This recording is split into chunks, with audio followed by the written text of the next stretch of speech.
영광 돌리겠습니다. 우리 앞뒤 좌우를 향해서 한번 인사하겠습니다. 매일 그리스도. 오늘 한 번 더 인사해야 되겠죠? 메리 크리스마스. 저만 보지 마시고 앞뒤 향해서 하시고. 예. 여러분들 아침에 나오시는데 화이트 크리스마스가 됐죠? 10년 만에 이런 화이트 크리스마스가 왔다고 합니다. 저는 새벽에 봤어요. 집에서 여기까지 오는데 둘이 첫 발자국을 찍고 오는데 기분이 묘하더라고요. 너무나 세상이 아름답고 주님 오신 날을 이렇게 찬양하는 것 같은 그런 맛을 새벽부터 봤습니다. 이미 어제부터 봤죠. 우리 교회 2부 행사를 통해서 우리 렘넌트들과 우리 성도님들이 마음껏 주님을 찬양하고 높이며 하나님께 영광을 돌렸습니다. 오늘은 또 예배를 통해서 하나님께 영광을 돌리고 우리가 또 말씀을 받아야 되는 것입니다. 정말 성탄절 이 귀한 아침에 하나님 주신 참 성탄의 의미를 아시고 회복하시고 누리시기를 예수 이름으로 축원을 드립니다. 그런데 안타깝게도 성탄절을 저는 그렇게 생각합니다. 잃어버린 크리스마스. 언제부턴가 크리스마스의 주인공도 바뀌어버리고 주인공이어야 될 예수님의 이름이 안 나타나는 그런 성탄절이 돼버렸습니다. 불신자들이 더 성탄을 기뻐하고 성탄절에 더 축제를 많이 열고 더 많은 선물들을 교환하고 이런 것을 볼 수가 있습니다. 예수님만 빠진, 그렇죠? 예수님만 빠져버리는 성탄절. 자칫하면 교회에서도 그렇게 될 수가 있습니다. 축제와 행사로 그쳐버리는 크리스마스가 될 수가 있다는 것입니다. 그렇다면 어떻게 되는 거죠? 주인공이 없는 크리스마스예요. 주인공이 없는 크리스마스는 크리스마스라고 할 수가 없는 거 아니겠습니까? 이 시대를 보면 너무 안타까운 현장들을 볼 수가 있는 것입니다. 그래서 많은 사람들은 또 빨간 날이다, 이렇게 노는 날이다, 이렇게 말하는 사람들도 있고요. 그날에 또 타락의 깊은 늪으로 빠지는 사람들도 있고요. 또 크리스마스 이브 하면 파티하는 날이다 인식이 들어가가지고요. 이미 미국이나 다른 나라는 그렇게 하는데 한국도 그런 시대가 돼버렸습니다. 아이들에게는 어떤 날로요? 산타크로스가 주인공이 돼버렸고 캐롤이 진짜 하나님을 찬양하는 찬양을 막아버리고, 캐롤이 나쁘다는 얘기를 하는 건 아닙니다. 그러면서 우리가 잘 아는 또 루돌프가 또 주인공으로 앉아있는 그런 것을 우리가 볼 수가 있다는 것입니다. 우리는 어렸을 때부터 아이들에게 이런 부분들을 정확히 교육을 해야 돼요. 산타크로스가 주인공이 되면 절대로 안 됩니다. 산타크로스는 있습니까? 없습니까? 없습니다. 정확히 우리가 이 부분들을 알고 아이들한테 알려줘야 돼요. 1700년 전에 네덜란드에서 니콜라스라는 사람이 선행을 하는 사람 중에 하나였어요. 그래서 가난한 이웃들과 어린아이에게 자기의 사비를 들여가지고 이렇게 선물도 주고 도와주는 일들을 한 것입니다. 그래서 그 사람이 이 땅을 떠나고 난 후에 그의 선행을 기리면서 그 날을 정한 것입니다. 그래서 산타라는 말이 성스러운 사람이다, 성인이란 사람이다 라는 말을 씁니다. 거기에다가 니콜라스의 콜라스 합해가지고 합성어가 된 것이 산타크로스입니다. 여러분 정확히 아셔야 됩니다. 그 사람은 이미 이 땅을 떠난 지 오래고요. 흉내를 내가지고 아이들에게 그 복장을 하고 선물을 나눠주기도 하죠. 그 사람들을 잘못됐다고 하는 것이 아닙니다. 예수님보다 앞서버리면 안 된다는 거예요. 정확한 의미를 우리가 알려줘야 된다는 거예요. 산타크로스가 계속 강조가 돼버리면 선물 받는 날로 아이들에게 인식이 돼버려요. 그렇게 가르쳐주면 안 된다는 것입니다. 그런데 안타깝게도 요즘에 기독교 가정들도 이렇게 크리스마스를 크리스마스가 전락돼버리는 그런 것을 많이 확인할 수가 있다는 것입니다. 그리스도는요 우리의 인생 문제를 해결할 수 오신 분입니다. 산타크로스는 그것을 해결할 수가 없어요. 우리 인생 문제를 절대로 해결할 수가 없다는 것입니다. 세상이 주는 선물 갖고는요 우리 문제를 해결할 수가 없습니다. 진정으로 하나님 주신 선물만이 우리 인생 문제를 해결할 수가 있다는 것입니다. 에베소 2장 8절에 분명히 말하고 있지 않습니까? 그 은혜에 의하여 믿음으로 말미암아 구원을 받았으니 이것이 너희에게서 난 것이 아니요 하나님의 선물이다. 하나님 주신 진정한 선물을 저와 여러분이 받으신 줄로 믿습니다. 성탄절의 의미를 잘 알아야 돼요. 영어로 뭐라고 합니까? 크리스마스라고 해요. 그야말로 크리스마스. 성탄절이라고 한국말로 합니다. 크리스마스가 무슨 말입니까? 크라이스트. 그렇죠? 헬라어에는 원래 크리스토스라고 했습니다. 크리스토스에서 크라이스트로 영어로 바뀐 것이고요. 그래서 크라이스트와 마스의 합성어입니다. 그래서 크리스마스. 그러니까 예수님의 마스라는 것은 예배하는 날입니다. 예배하는 날. 정확히 말하면 미사. 옛날로 말하면 미사예요. 미사.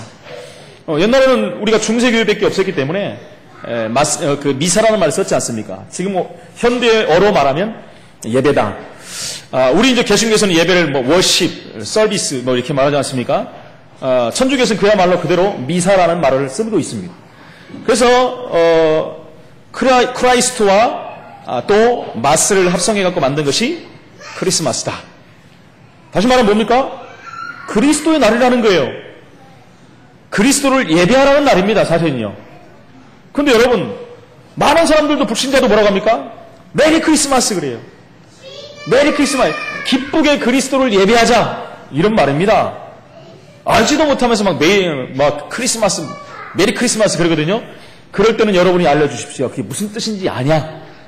예, 알려주면 그 사람들이 의미를 알겠죠.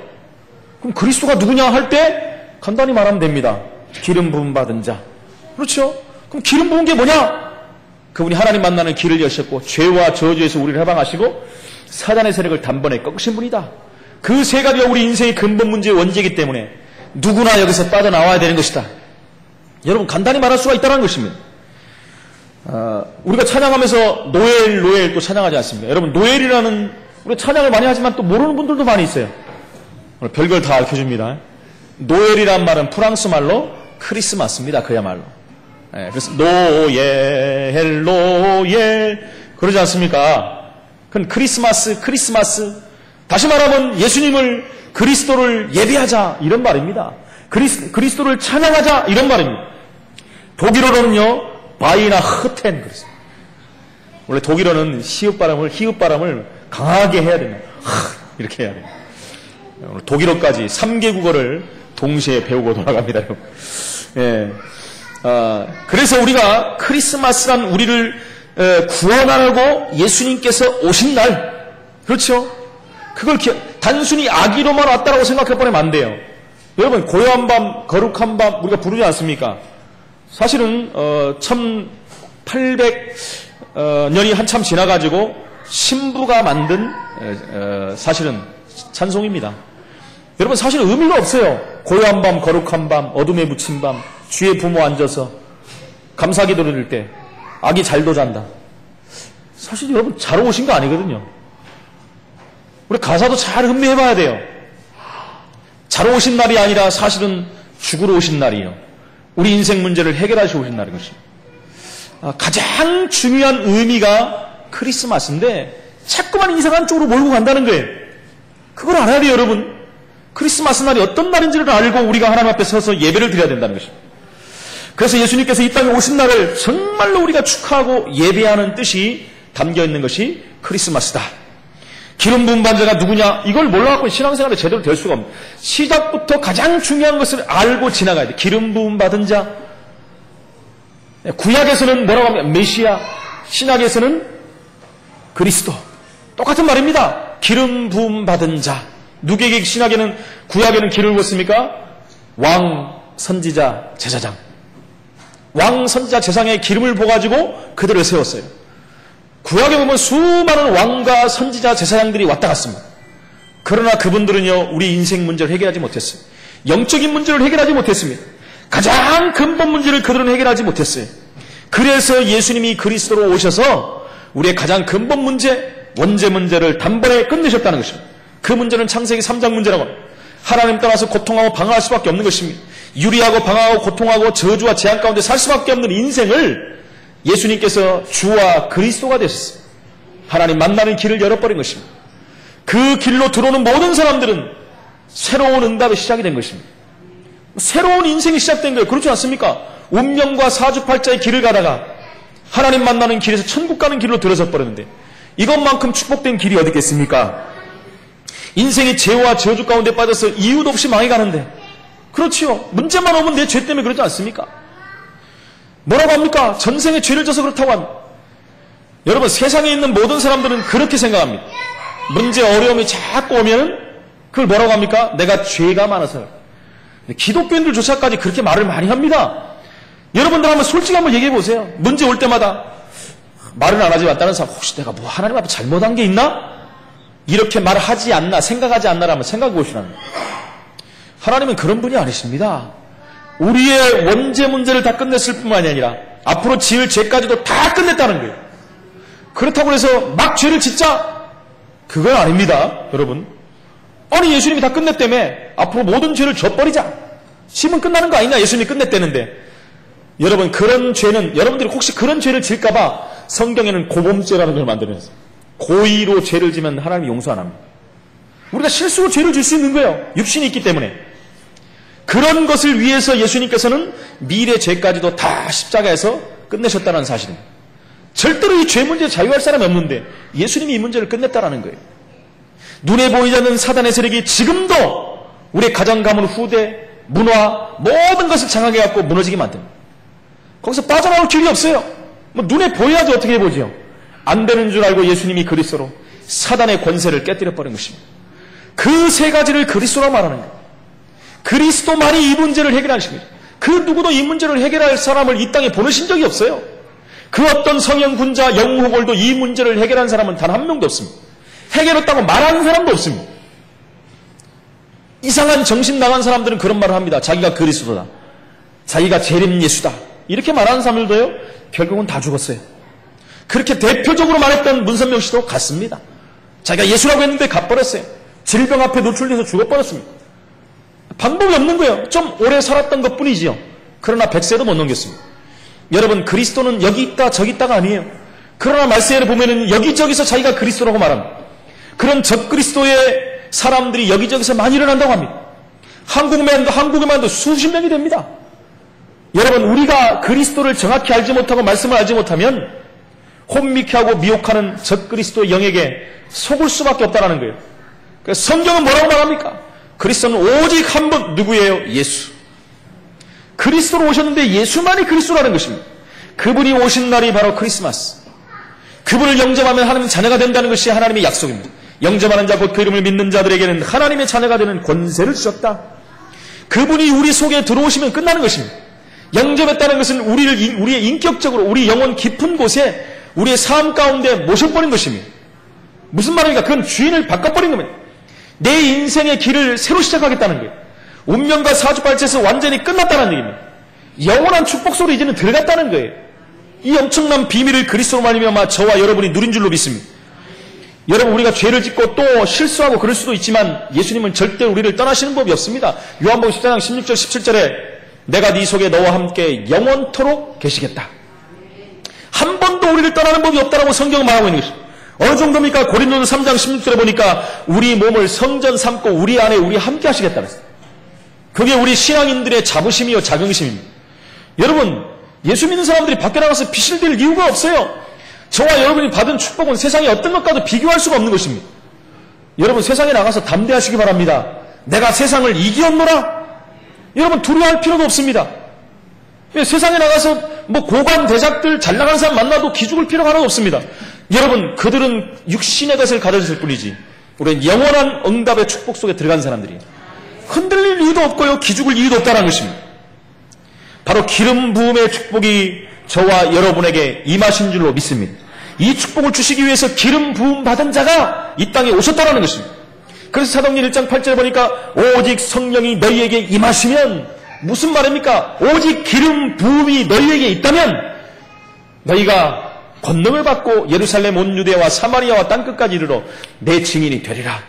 기름 부음이 있는 자만이 현장을 살릴 수 있고 세계를 살릴 수 있고 후대를 살릴 수가 있다는 것입니다. 우리 힘으로 할 수 없기 때문에 기름 부음을 받아라 라고 주님은 우리에게 말씀하시는 것입니다. 요한일서 2장 20절 27절에 보니까 성령의 기름을 부음을 받으면 지혜가 생긴대요. 세상에 줄 수 없는 지혜가 생긴다는 거예요. 여러분, 하나님이 주신 지혜를 받아버리면요, 그 누구도 따라올 수가 없는 것입니다. 여러분, 우리가 열심히 노력을 해야 하고 세상 지식과 지혜도 가져야 되지만 하나님 주신 지혜는 비교할 수가 없는 것입니다. 특별히 공부하는 우리 랩런트들 학생들은요, 하나님 주신 지식과 지혜를 받아야 돼요. 그러면 공부가 얼마나 쉬워지고 편안해질지 모릅니다. 나도 이해할 수 없는 일들이 벌어집니다.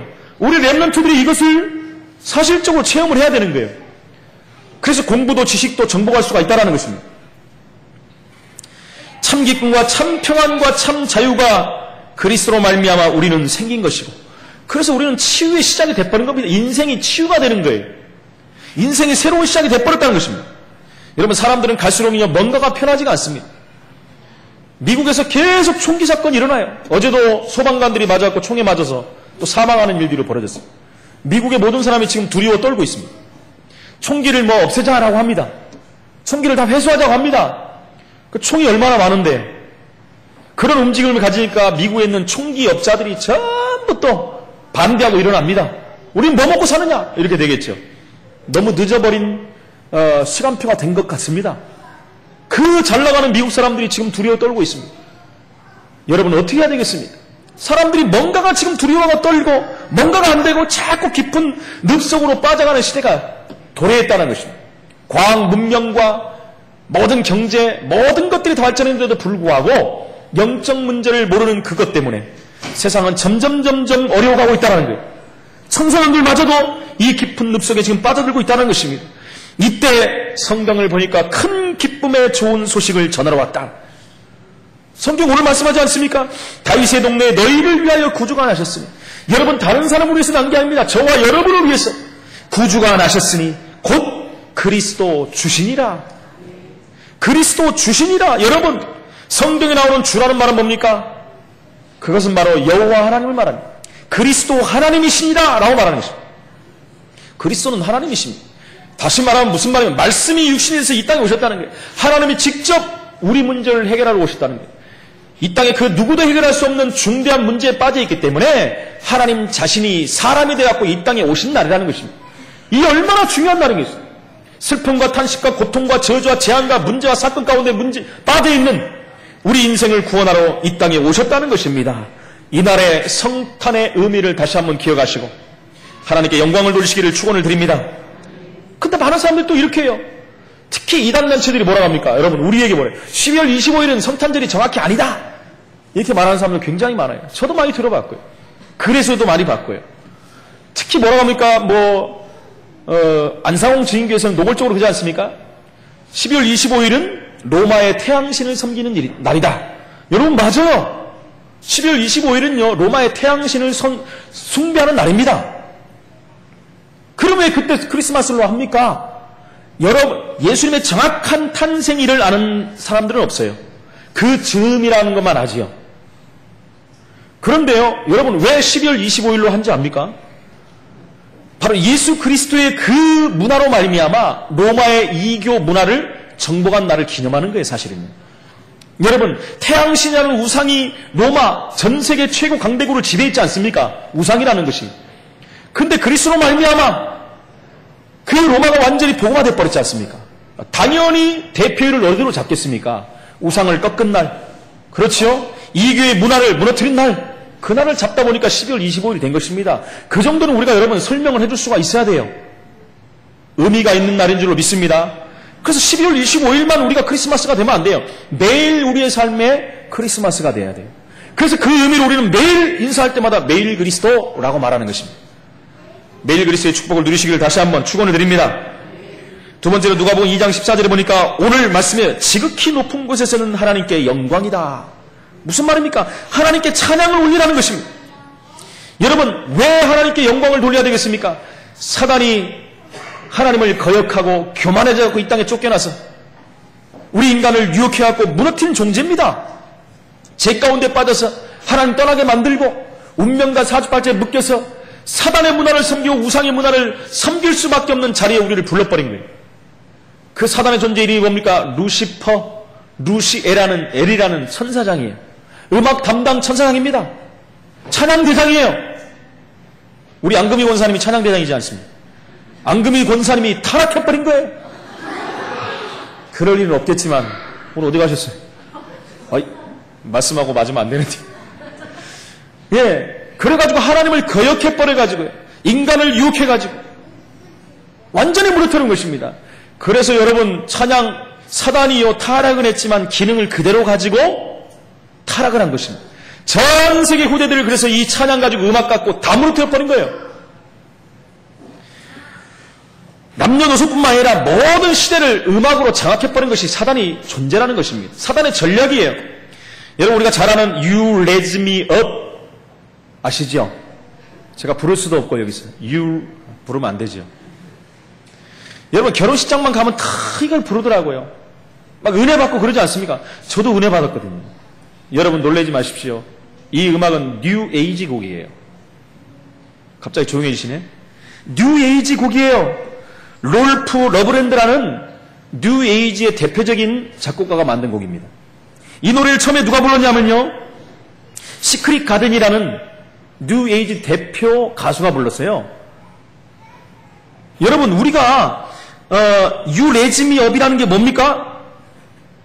그게 해석 한번 해보십시오. 누가 해석하는 사람 있나 보요. 안 됩니까 해석? 낙심한 자를 주께서 일으키시리라 라는 말이거든요. 의역을 하면 사실은 그 뜻이 아닙니다. 뉴 에이지는 뭡니까? 사단을 숭배하는 종교예요. 여러분 전부 다 바꿔놓은 거예요. 사람들이 몰라요. 교회에서까지도요. 이것을요 교회 안에서 예배 때도 부르는 교회들이 있습니다. 충격적이지 않습니까? 저도 몰랐다면 어떻게 할 것 같습니까 여러분? 근데 지금은 많은 복음성가 가수들이 이 노래를 부르고 있어요. 그럼 그 노래가 바뀝니까? 복음성가가 가수가 불렀다면? 그 의미가 사단을 향한 그런 곡으로 부른 건데요. 여러분 이렇게 사단이 지금 이 시대를 속이고 있다는 거예요. 사단은요 눈에 보이게 속이는 게 아니에요. 사단을 숭배하자 막 이러는 게 아닙니다. 그 속에 가사 속의 의미를 다 집어넣어가지고 사람들을 미혹해가지고. 여러분 뉴에이지 음악의 특징이 뭔지 압니까? 대부분 중독성이 있어요. 한 번 들으면 또 듣고 싶어집니다. 또 듣고 싶어지고 그 노래 속에 빠져가는 거예요. 계속 듣고 싶었으면 나중에서요 어떻게든 그 심령이 메말라져 버리는 거예요. 그 곡의 특징이 그래요. 여러분 제 말이 안 믿어지시면 한번 계속 들어보세요. 제가 옛날에 팝송을 많이 들어봤다고 그러지 않습니까? 근데 나중에 제가요 그 노래를 다 분석해 보니까 제가 좋아했던 노래들이 전부 뉴에이지 곡이었어요. 그걸 들으면 나도 모르게 막 빠져들어갑니다. 특히 이 곡들은 거의 슬로우 템포들이에요. 그 심령을 막 자극해가지고 사람들을 이상한 쪽으로 끌고 가는 거예요. 그러면서 결국은 어디까지 가느냐? 자살까지 이끌어가는 곡들이 거의 그런 곡이라는 거예요. 여러분 우리가 잘 들어야 됩니다. 음악을 잘 들어야 돼요. 그래서 우리 랩런트들이 아무 노래나 들으면 큰일 난다는 거예요. 제가 몇 번 말씀드리지 않습니까?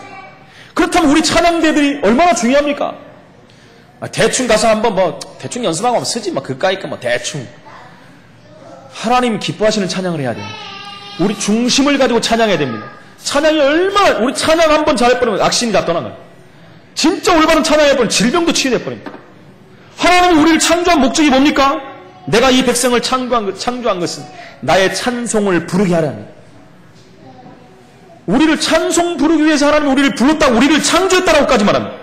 이사야 43장 21절에 말하고 있습니다. 그래서 지극히 높은 곳에서는 하나님께 영광, 하나님께 찬양을 올리는 것입니다. 그러면서 뭐라면 땅에서는 하나님이 기뻐하시는 사람들 중에 평화로다.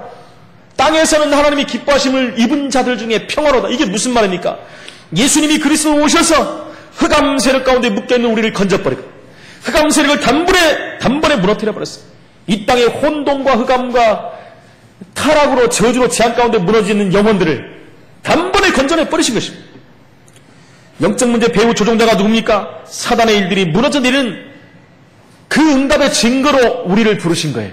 마태복음 12장 28절 29절에 보니까 악한 자를 먼저 결박하지 않고는 그 집안에 있는 세간을 늑탈할 수가 없다. 무슨 말입니까? 제가 자주 말씀드리지 않습니까? 한 집안의 도둑놈이 그 집안에 좋은 물건이 있다는 걸 알았어요. 하여튼 주먹만한 다이아몬드가 있다고 한번 생각해 보시죠. 그러니까 이 강도가 와서 야 저것을 내가 빼와야 되겠구나. 그 칼을 들고 들어갑니다. 들어가다 깜짝 놀란 거예요. 그 주인이요 총을 들고 있는 거예요. 그럼 여러분 그걸 뺏을 수 있겠습니까? 뺏을 수가 없잖아요. 물론 칼을 잘 쓰고 운동을 잘한다면 뺏을 수도 있겠지만 일반적으로 그럼 어떻게 해야 됩니까? 그 사람을 먼저 꺾지 않으면은 다이아몬드를 갖고 올 수 없다는 얘기예요. 그럼 어떻게 하면 꺾을 수가 있겠습니까? 총보다 더 센 거 갖고 오면 되겠죠. 대포를 갖다가 온다든가. 대포를 쏴버리면 다이아몬드 다 날아가서 안 되겠죠. 하여튼 어떻게 해서든지 총을 갖고 있는 강한 주인을 먼저 꺾어야지 그곳에 있는 다이아몬드를 갖고 올 수 있다는 거예요. 예수님이 이렇게까지 표현을 해가지고 여러분 알아듣게 만드시는 거예요. 이렇게까지 표현해갖고 무슨 말입니까? 흑암새가 악한 영 더러운 귀신을 먼저 꺾지 않고는 생명을 살릴 수가 없다는 거예요. 이 말씀의 의미를 다시 한번 확인하시기를 축원을 드립니다. 그래서 이 땅의 흑암 세력을 완전히 거꾸로 예수님이 오셨다는 거예요. 그 사단의 권세를 십자가에서 꺾어버리고 그 가운데 우리를 구원하신 것입니다. 할렐루야. 이 축복을 누리시기를 바랍니다. 그래서 예수님이 오신 것은 하나님 나라가 임한 것입니다. 하나님 나라가 임한 거예요. 빛이 임해버린 것입니다. 그래서 우리보다 뭐라면 이사 60장 1절 3절에 보니까 일어나 빛을 발하라. 일어나 빛을 발하라는 거예요. 어디에요? 흑암 가운데, 저주 가운데, 재앙 가운데 묶어있는 영혼들에게. 그래서 너희는 세상의 빛이 되라가 아니라 세상의 빛이다. 빛을 받은 우리는 빛입니다. 빛. 우리가 가고 있는 모든 현장의 흑암들이 무너지는 것이 당연한 것인 것입니다. 지성인들이 비웃을지 몰라도 이것은 엄연한 현실입니다. 많이 배운 사람들은 자기 판단과 기준을 갖고 합니다. 그러니까 안 믿어지는 거예요. 그러나 예수님이 이 문제를 다 끝내버렸다는 것입니다. 그래서 모든 종교는요, 귀신을 두려워하는 것입니다. 지금도 귀신을 두려워하고 귀신을 섬기고 귀신 앞에서 흔들릴 수밖에 없다는 것입니다. 여러분 그러지 않습니까? 사단이 문화와 과학과 지식 모든 것을 장악해버렸는데 흑암 문화, 우상 문화로 세상이 장악돼 버렸는데 과학도 어떻습니까? 진화론 같은 거 해가지고 아이들을 어렸을 때부터 세뇌시켜버리지 않습니까? 그 정도가 아니지 않습니까? 지식도 하나님 없는 지식이 팽배하고요. 신학마저도 하나님을 안 믿는 신학들이 일어나고 있는 시대가 돼버렸다는 것입니다. 하나님 없는 신학, 하나님의 역사하심을 안 믿는 신학, 이런 신학들이 팽배함으로 말미암아 유럽교회가 다 문을 닫아버린 것입니다. 정말로 하나님이 이 땅에 주님이 오신 이유를 다시 한번 발견하고 하나님께 영광 돌리고 우리가 정말 하나님 참 평화를 누리시기를 예수 이름으로 축원을 드립니다. 세 번째로 예수님이 탄생했을 때 예수님의 탄생 소식을 들은 자들이 있었습니다. 그들이 누굽니까? 예수님이 왕궁에서 태어났습니까? 아니에요. 어디서 태어났어요? 베들레헴 마국간에서 태어났다는 것입니다. 누가복음 2장 1절로 8절 오늘 본문으로 보니까 가이사 아구스도가 호적을 명령했다. 그래서 고향으로 가서 전부 호적을 다시 해야 돼요. 전부 이스라엘 모든 백성들이 전부 고향으로 가는 거예요. 난리가 나버린 것입니다. 여러분 많은 의미들이 있습니다. 이스라엘이 나라를 잃고 로마의 속국이 된 위기 때 예수님은 그리스도를 보내신 것입니다. 로마의 속국했다는 게 뭡니까? 의미를 보면 사단에게 지금 장악돼 버렸다는 거예요. 이스라엘이 애굽의 노예가 돼버렸어요. 이스라엘이 바벨론의 포로가 돼버렸어요. 이스라엘이 지금 로마의 속국이 돼버린 것입니다. 거기서 빠져나오는 길이 없는 거예요. 그래서 출애굽기 3장 18절에 희생 제사를 드려라. 유월절 어린 양 피 바르는 날에 이스라엘이 해방된 것입니다. 바벨론에서 어떻게 빠져나올 수가 있습니까? 무슨 힘으로 나올 수가 있어요? 최대 강대국인데. 그래서 처녀가 잉태하여 아들을 낳을 것이니 그 이름을 임마누엘이라 하리라. 오늘 가장 강대국 로마에서 빠져나올 방법이 없는 것입니다. 그래서 예수님이 그리스도로 오신 것입니다. 그래서 주는 그리스도시요 살아계신 하나님의 아들이십니다. 할렐루야. 이 그리스도로 말미암아 인생의 모든 문제를 끝내버린 것입니다. 그런데 이스라엘은 왜 이렇게 비참에 처해버렸습니까? 이것을 우리가 생각하고 답을 내야 돼요. 하나님의 백성이라고 했던 선민이라고 했던 이스라엘이 하나님의 나라라고 자기들은 말하지 않았습니까? 우리만 섭리다라고까지 말한 그 백성들이 왜 무너져 버렸습니까? 훌륭한 지성인들이 얼마나 많이 이스라엘에서 태어났었는데 훌륭한 사람들이 나왔는데도 해결이 안 됐습니다. 결국 속국이 돼버렸다는 거예요. 노벨상을 3분의 2 이상이나 가져가 버렸어요. 그렇죠. 세계 모든 경제를 자기 마음대로 주무르는 나라가 유대인들입니다. 정치와 경제, 사상, 문화 모든 것을 최고의 정상자리에 올려놓은 나라가 이스라엘이에요. 그런데 여러분 왜 망합니까? 왜 자꾸 어려움이 옵니까? 지금도 이스라엘 전 성인들이 총을 갖고 다녀야 됩니까? 왜? 남자고 여자고 전부 총을 갖고 다녀요. 이스라엘 가면요. 여러분 이스라엘 사람들이 키가 크지 않습니다. 우리나라 사람보다 더 작아요. 이스라엘 가보면 여자들이요 눈이 살아있어요. 반짝반짝합니다. 시커매가지고 거리를 다니면서도 전부 총 들고 다녀요. 군인들, 여자 군인들. 제가 우스갯소리로 그러면 한국의 여자들도 좀 군대를 갔다 왔으면 쓰겄다. 남녀 평등 시대라며요. 군대 갔다 오시면 괜찮아요. 보니까 여자분들이 눈이 반짝반짝하는데요. 이게 뭔가가 보여져요. 이게 포스가 보여집니다. 그러니까 뭔가 근접할 수 없는 여러분, 모든 이스라엘 사람들이요, 항상 긴장하고 있어요. 사람들 보면요, 얼마나 냉정한지 모릅니다. 정의라는 걸 느끼지를 못해요. 그냥 굉장히 긴장감 속에 살아요. 여러분, 그러지 않습니까? 언제 미사일이 날아올지 모르는데, 언제 포탄이 날아올지 모르는데, 여기저기서 막 쏟아 나오거든요. 요즘도 보십시오. 얼마나 불안합니까, 지금?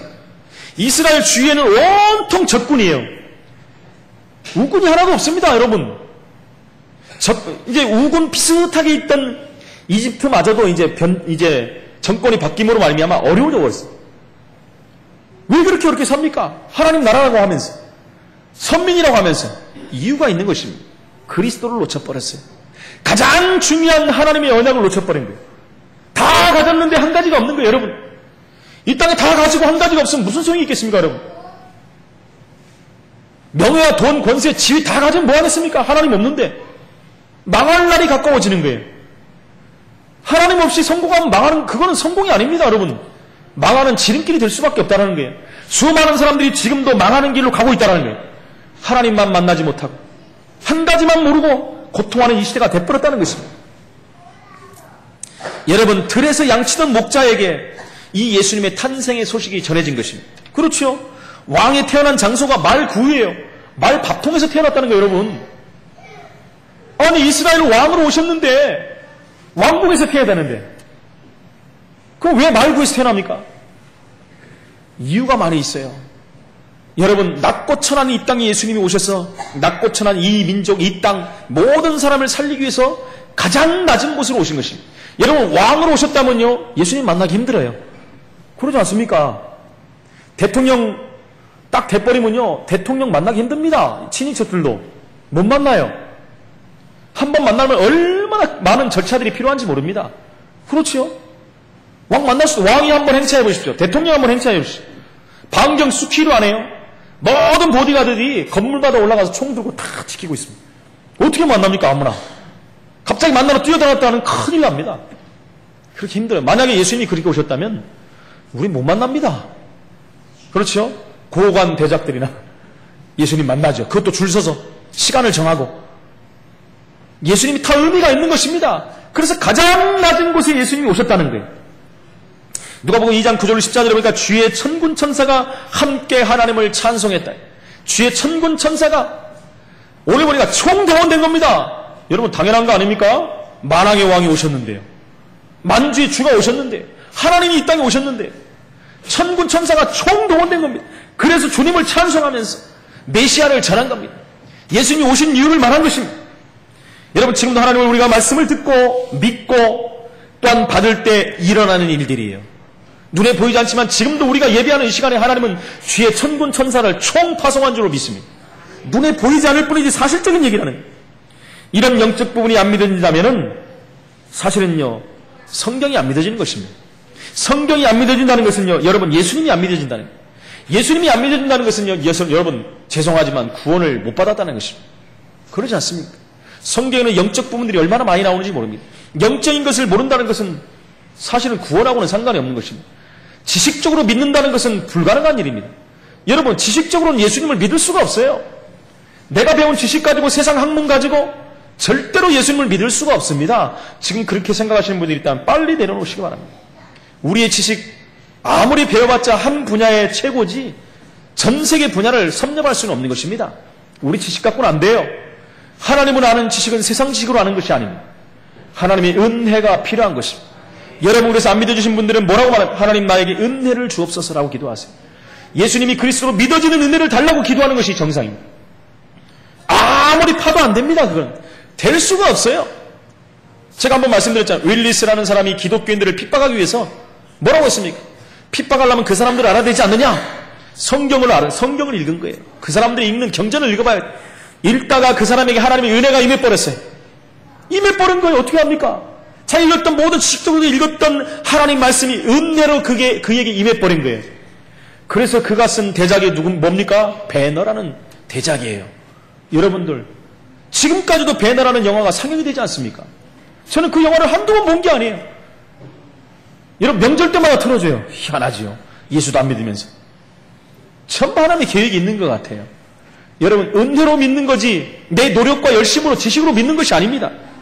혹시 안 믿어진 분이 있다면 하나님의 은혜를 구하는 시간 되기를 예수 이름으로 축원을 드립니다.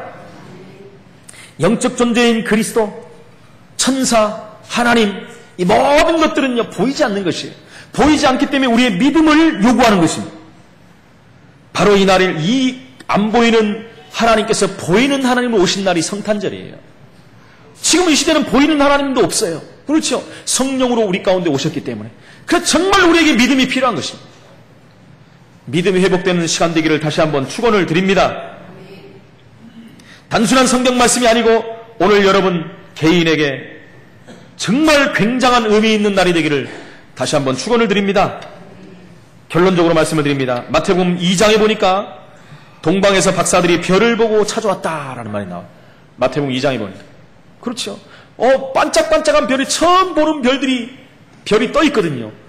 그것을 따라 온 거예요. 어디까지요? 예루살렘까지. 와가지고 이제 왕궁에 가서 물어봅니다. 이 동네에 메시아가 왔다. 막 난리가 난 겁니다. 유대인의 왕으로 온 분이 왔다 하는 거예요. 그러니까 이스라엘 전체와 또 헤롯 왕이 난리가 난 거예요. 지금 이스라엘 왕이 누구죠? 헤롯 왕이거든요. 아니 근데 유대인의 왕이 왔다는 거예요. 그럼 어떻게 되겠습니까? 막 예루살렘 전역에 소동이 일어나 버렸어요. 그래서 어떤 일이 일어났습니까? 이제 물어본 거예요. 헤롯 왕이 동방 박사들에게. 니들이 가서 찾으면은 나에게 연락해 줘라. 어디 있는지를 좀 알려달라 그래요. 어디 있는지. 그래서 이제 동방 박사들이 마국간에 예수님이 누인 걸 보고 예수님을 경배했지 않습니까? 그리고 자는데 꿈속에 나타난 거예요. 천사가 나타나는지 누가 나타나는지 모르겠지만 그래서 너희는 왕궁에 가지 말고 헤롯을 만나지 말고 바로 돌아가라 그런 것입니다. 왜요? 헤롯이 죽이려고 하니까.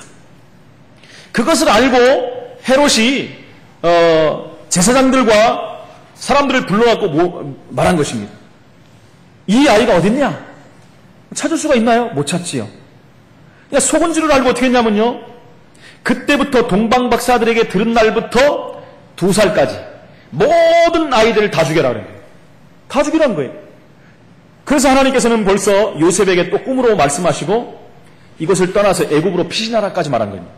여러분 이런 일들이 성경에 쫙 기록되고 있는 것입니다. 예수님이 태어난 날 반대인 사단도 가만히 있지 않았다는 거예요. 예수님이 이 땅에 오셔서 돌아가시는 그날까지 사단은 계속해서 역사했다는 거예요. 왜요? 그리스도의 사명을 감당하지 못하도록. 예수님을 죽이려고 했습니다. 예수님이 오셨는데 우리 인생 문제를 해결하고 오셨는데 예수님이 돌아가실 수 있겠습니까? 예수님이 지금 십자가에 죽으시기 전까지 아이로 태어났는데 죽는다는 것은 말이 안 되는 거예요. 그러니까 모든 부분에 하나님께서 세밀하게 역사하셔가지고 예수님이 그리스도로 우리에게 오셨다는 것입니다. 그래서 우리는 성탄절을 맞은 참된 헌신과 참된 경배가 있어야 됩니다. 그래서 우리가 잘 아는 동방박사들은요. 황금과 유황과 몰약을 가지고 예수님께 드렸어요. 이것도 여러분 다 의미가 있는 것입니다. 그래서 세밀하게 좀 말씀을 드려야 되는데 시간이 없기 때문에. 황금은요 왕을 상징합니다. 최고 권위 있는 왕을 상징하는. 그리고 유황은 뭡니까? 향을 말하는데 예배 때 사용하는 것입니다. 예배 때 향을 다 사용했어요. 제사 때 특별히 지내지 않습니까? 하나님 앞에 나갈 수 있는 예배를 말하는 것입니다. 아무나 하나님 앞에 나갈 수가 없어요. 하나님 만난 자들만 나갈 수 있다는 것입니다. 몰약은 뭘 의미합니까? 시체에 바르는 특수한 물질입니다. 시체. 몰약을 발라요. 무슨 말합니까? 영적 문제 해결을 위해서 희생 제물로 이 땅에 오신 예수님을 말하는 거예요. 다시 말하면 제사장 되신 그리스도. 유황은 뭘 말합니까? 선지자 되신 그리스도를 상징합니다. 황금은 뭐란 말합니까? 왕 되신 그리스도를 상징하는 것입니다. 이 의미를 알고 우리의 중심과 정성을 다해서 하나님께 예배하는 귀한 응답을 누리시기를 축원을 드립니다. 성탄의 의미는 기름 부음 받은 자가 오신 날입니다. 우리도 이 축복을 누려야 될 줄로 믿습니다. 우리를 왕같은 제사장으로 불러서 이 사명을 감당케 말씀한 것입니다. 참된 문제 해결되는 비밀입니다. 그리스도가 오신 날은 하나님께는 영광이요 땅에는 기뻐하심을 입은 사람 중에 평안로다. 여러분 우리가 속지만 않고 사실대로 본다면 우리는 복음을 깨닫는 것이 사단에게 속지 마시기 바랍니다. 사단은 끝까지 속입니다. 다른 생각 가지고는 그리스도의 비밀을 알 수가 없습니다. 여러분 오늘 이 성탄의 아침에 하나님 말씀을 다시 한번 언약으로 붙잡으시기 바랍니다. 잃어버린 크리스마스가 아니라 회복되는 크리스마스. 그렇죠. 응답받는 크리스마스. 우리의 삶에 적용되는 크리스마스. 정말 오늘 말씀처럼 하나님께는 영광이고 땅에는 기뻐하심을 입은 사람 중에 평화로라. 이 말씀이 사실적으로 우리 삶 가운데 나타나고 현장에 나타나 승리하는 증인으로서는 우리 모든 하나님의 백성들이 되시기를 예수 이름으로 축원을 드립니다. 마지막으로 다시 한번 인사했으면 좋겠습니다. 앞뒤 좌우를 향해서 성탄의 의미를 알았으니까 예, 메리 크리스마스 한번 인사하겠습니다. 앞뒤 좌우를 향해서 메리 크리스마스. 예, 한번 기도하겠습니다. 살아계신 하나님 은혜를 감사합니다. 하나님께는 영광이요 사람들 중에는 평화라고 말씀하셨는데 그 의미를 우리가 말씀을 통해서 다시 한번 확인할 수 있도록 은혜를 주니 감사를 드립니다. 예수님이 그리스도가 되셔서 이 땅에 오셔야 될만 이유를 다시 한번 확인했사오니 기름 부음 받은 자 그리스도의 날에 하나님께 예배하며 말씀을 언약으로 붙잡고 이 언약의 성취의 축복의 증인으로 우리의 모든 삶 가운데에서는 하나님의 백성들이 될 수 있도록 성령으로 역사하여 주옵소서. 주 예수 그리스도 이름으로 기도합나이다. 아멘.